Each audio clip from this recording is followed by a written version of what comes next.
Hey, how's it going? Today I'm going to go through how to draw a zombie crewmate. It's going to be simple, easy, and for beginners. So if you're a beginner, stick around and you will be able to do this, okay? So let's get started. Right now, I'm going to start. It's funny here. This one's funny. I like this one. Curve line here for that bone. Curve line here for this bone. Down, down, curve line here. All right, you got that bone, okay? And differences between this one and the just kind of the deceased one is you're gonna curve around here. It's gonna have a circle line, so you're gonna see it in 3D.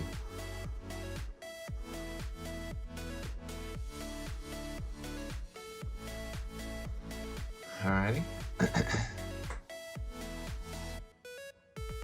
So now I'm gonna pull a line down right here.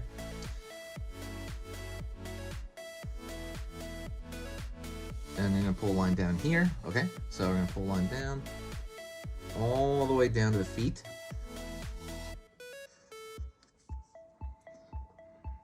Okay. You got that so far? Okay, good job. Good job following along with me. You don't have to follow along with me, but I do recommend following along with me because when you follow along and you pause and rewind and you do all that, you're gonna have a much better understanding of this when you're done. And you'll probably be able to draw this like a month down the line. All right, curve line here.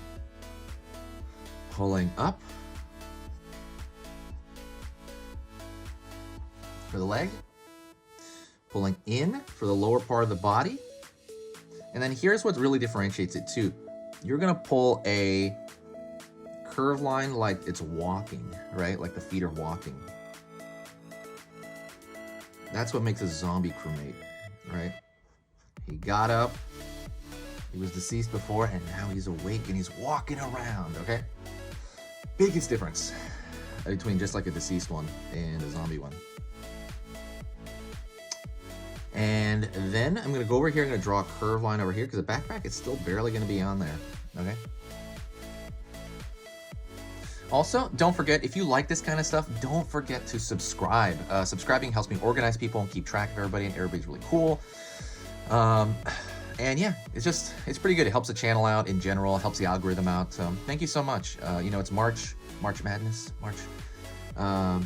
you know, it's just cool to do so. If you find my stuff worth your time, please consider subscribing. Pulling down here, the back of the backpack. Gonna curve over here, make this line a little thicker. And we're gonna pull in to the bottom of that backpack. And that's pretty much it. Congratulations if you reach this point. This is mostly it. What I'm gonna do now is something that you don't have to do, is I'm going to thicken the line everywhere to match the animation from the game, from the video game. But you don't have to do that part, okay? So, like I said, if you did this, boom, you're done, you did it in pencil, you are finished. Don't worry about watching the rest of the video. But, like I said, I'm just gonna thicken some lines here, and I'm gonna talk to you a little bit about kind of my drawing experience and how that, you know, kind of changed as it went along. So, in the beginning, this is my ramble part. In the beginning, like I said, just kind of thickening lines. Don't worry about it. You can do it too. You don't have to do it. But I'm going to tell you about kind of when I learned to draw. When I was coming up learning to draw, there weren't a lot of resources like there is now. There wasn't YouTube, that kind of stuff. But there were, you know, videos you could learn from, and there were great people that I was able to learn from. It's a lot easier to get better now because you have resources like YouTube, you have resources like this. You know, you can just go online, check that out, and draw a, you know, a zombie crewmate. There's stuff like that now. So one thing that I found that was the most helpful though, that I heard kind of from in-person learning, the thing I heard the most was to kind of stay positive as you're learning this stuff. People tend to make mistakes on this and they've never tried again. The thing is, everybody makes mistakes when you're learning, when you're starting. That's just life, right? You make mistakes, there's a trial and error phase. So the difference is The people that make mistakes, the people that get good are people that make mistakes and they keep going. They kind of just go on to the next drawing, like, oh, okay, or try to repair their current drawing. And that repair, or trying it again, that is when they learn, okay, cool, I made that mistake and I can get through it now, right? And then now, for the next time. And then so the next drawing will usually turn out better because they'll either preemptively prevent that mistake, or they just won't make it, right? So that's kind of what you have to do. You have to kind of like keep pushing forward, and then you're gonna learn from these processes and sooner than you think, honestly. Especially if you're younger. I mean, you'll probably learn faster, but that's not really true either. If you're older, I've seen people older. Usually what it does is it takes like 2 to 3 years to start learning. But yeah, like 2-3 years, even if you start like at 55 or something years old, you will get it. You will get it if you're pushing it for 2-3 years. But yeah, the other thing is you want it to be enjoyable. So if it's enjoyable, those people always get good really fast because they're just doing something you like. You're just chilling out at the house, doing what you enjoy, and it gets hard to remember to do that sometimes. I understand.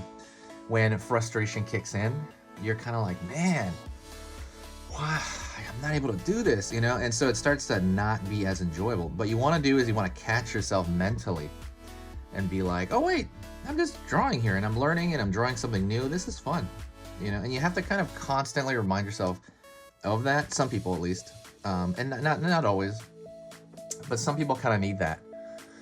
And I'm one of those people. I'm one of those people that's like, oh, I'm not getting this. Why am I not getting this? But then I'm like, all right, chill out, move back.